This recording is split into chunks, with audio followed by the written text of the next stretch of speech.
Please welcome to the stage the Executive Director of the Faith and Freedom Coalition, Tim Head.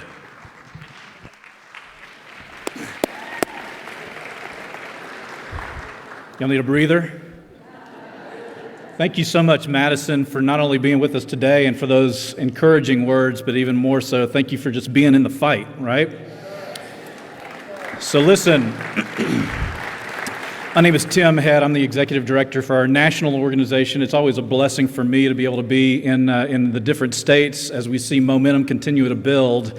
Momentum is more than building. I think that we're like crescendoing and slamming it through the roof at this point in North Carolina. A year from now, I think that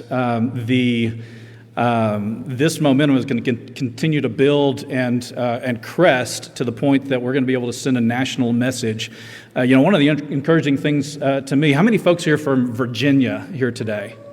Look, we even have people from neighboring states. Virginia is about to be kind of the harbinger, I believe, for the rest of the country. There's actually super encouraging momentum that's building on the gubernatorial race, the lieutenant governor race, the attorney general race, the House of Delegates in Virginia. There are people like you and me across the country, and specifically right now in the Commonwealth of Virginia, that are rising up and taking our fate into our own hands. So listen, the reality is that this is a team sport. Politics is not I think Ralph might have alluded to this, that it's not about being lone rangers out there, that for Faith and Freedom to work, not only do we need people on the streets and in the pews, just like you guys, but we also need people in houses of chambers of legislature across the country. You're going to hear a little bit later on from one of our key strategic partners in Texas.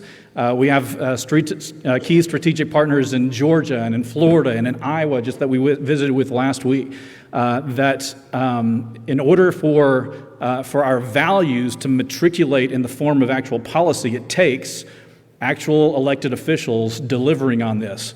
Our next speaker, I'm honored to call a friend.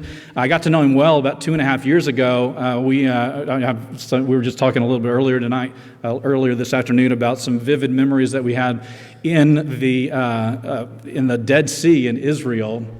He and I got to spend about 8 or 9 days there, not only talking about how we, as Americans and as believers, but specifically on the state legislative level, how we can support the nation of Israel.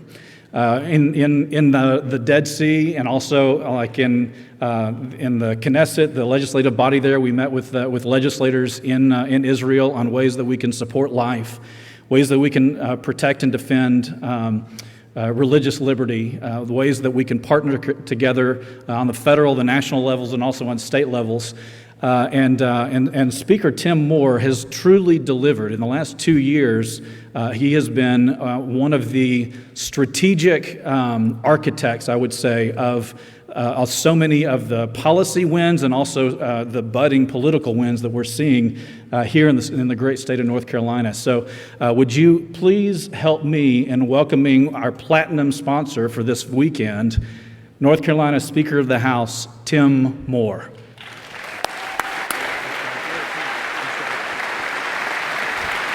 Good afternoon. You know, when Madison left, I was hoping I could get like just 10% of that energy when he was leaving. I was like, wow. First of all, for those who aren't from North Carolina, welcome to North Carolina. For those of you who live here, would you want to live anywhere else but North Carolina? It's a great place. A number of my colleagues are here today. I want to give a shout out and I want to recognize them today who are here with us today. There was a panel earlier. If you're a member of the State House or the State Senate, would you please stand up? I want all these folks to know that you're here. Number of folks over here. Sarah Stevens, Ted Alexander Senate, Jake Johnson in the House. And Sarah Stevens is the Speaker Pro Tem, and this is actually her district as well. I want to thank, Tim, I want to thank you for the invitation to be here today, and I want to thank you all for the opportunity to speak for just a few moments about where we are. You know, sometimes my staff will want to give me a speech to give, and sometimes I'll read it, and you see right now I'm not holding a piece of paper, so Conrad, I know you deal with that sometimes too, so here we go. you're just going to hear the straight, unfiltered truth as to what I think these days. I don't know about a lot of you, but when I see what's happening in Washington with this president that we have right now, I shake my head a lot. It's almost like a bad science fiction movie sometimes. The fact that we have a government now that a few months ago thought it was okay to try to close down houses of worship. Remember that? The fact that our governor tried that till finally he was slapped down from doing that. That folks are being forced and mandated to do things that should be their individual choice. That folks are being shamed because of the beliefs that they hold. It's a strange time that we're in. And of course, those of us who are Christian know, though, that we should be told, particularly as believers of faith, that we should expect those days, right? But what that should do, if we're going to be the salt of the earth and we're going to be a light unto the world, is that should stiffen our spine and make us stand up stronger and fight a little harder. I think. Anybody disagree with that? So what are we doing in North Carolina? Well, we're doing a lot of great things. Let me tell you about what's happening right now. Irrespective of what's happening in Washington, we have a lot of great things that are happening at the moment. First of all, we have a state budget where we take your hard-earned tax dollars, and we're going to, and hey, by the way, we're going to be taking a lot less of them. That's going to be part of this budget, a whole lot less. Number two, we're trying to make sure that it's spent wisely, that it's used in the right way. You're going to see a lot of money put into, for example, the crisis pregnancy centers that are saving the lives of children around this state every single day.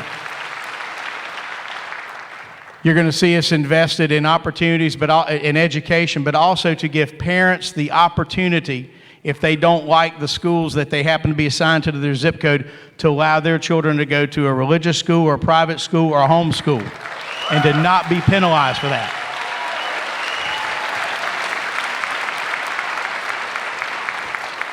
Moving on from the budget, we're going to continue to fight for the issues of life.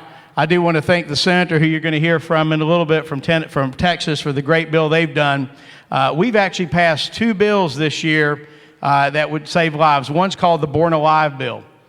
That one should be a no-brainer. That says if a woman goes to an abortion clinic, has an abortion, but the child is delivered, the abortion is unsuccessful, that the physician there must do all they can to save that child's life. That seems like common sense, doesn't it? In fact, and by the way, I see Representative Kyle Hall here. Kyle, it's good to see you, who was also a sponsor of that bill. In fact, if you don't require that and you don't save that child's life, what do we normally call that? Murder. Exactly. So we passed that bill, passed it by strong numbers, but we have a governor that didn't see it that way, and he vetoed it. But we're going to try an override later. It's sitting there, it's waiting, and we're going to do all we can to try to get an override in.